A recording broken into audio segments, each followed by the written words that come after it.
Ce mercredi matin, Alain Juppé et les siens ont petit déjeuné au restaurant du Sénat afin d'échanger sur la forme que pourrait prendre un éventuel ralliement à Emmanuel Macron.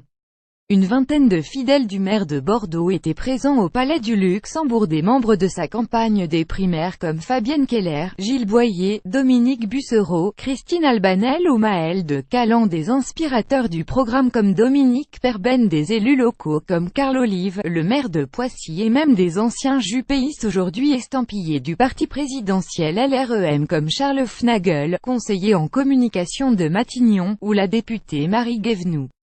La plupart s'étaient déjà réunis en août autour de leur idole pour les vendanges à Bordeaux.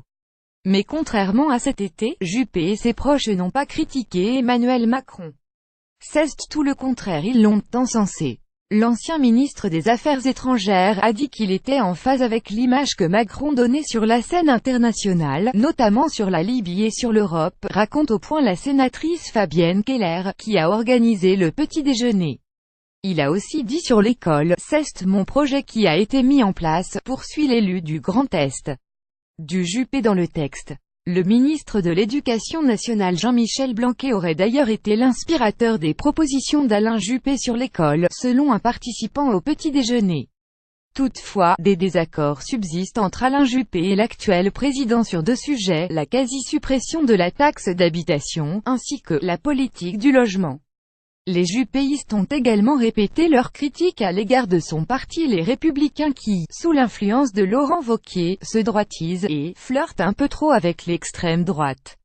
Attendre quoi? Comment cette grande convergence sur le fond, entre idées juppéistes et macronistes, va-t-elle se concrétiser sur la forme? Nous avons fait le point sur la situation des Républicains, celle des constructifs, de l'UDI, confie Dominique Bussereau au point. Mais l'élu assure qu'il n'y a pas eu de prise de position commune, car il y avait des gens de différentes sensibilités autour de la table. Il est urgent d'attendre, a demandé Alain Juppé. Attendre quoi? L'ancien président de l'UMP souhaite laisser passer l'adoubement de Laurent Wauquiez à la tête des Républicains, ainsi que l'émergence imminente d'Agir, le parti né des constructifs, pour se positionner. Il attend également de voir ce que va devenir l'UDI, en plein trouble sur son avenir. On a fait le constat que la recomposition politique était loin d'être achevée, prévient Fabienne Keller, qui précise que ce genre de réunion aura vocation à se répéter. Ce petit déjeuner intervient 3 semaines après un déjeuner entre Emmanuel Macron et Alain Juppé à l'Élysée. Une rencontre qui avait eu lieu quelques jours avant un appel du pied public du maire de Bordeaux au président.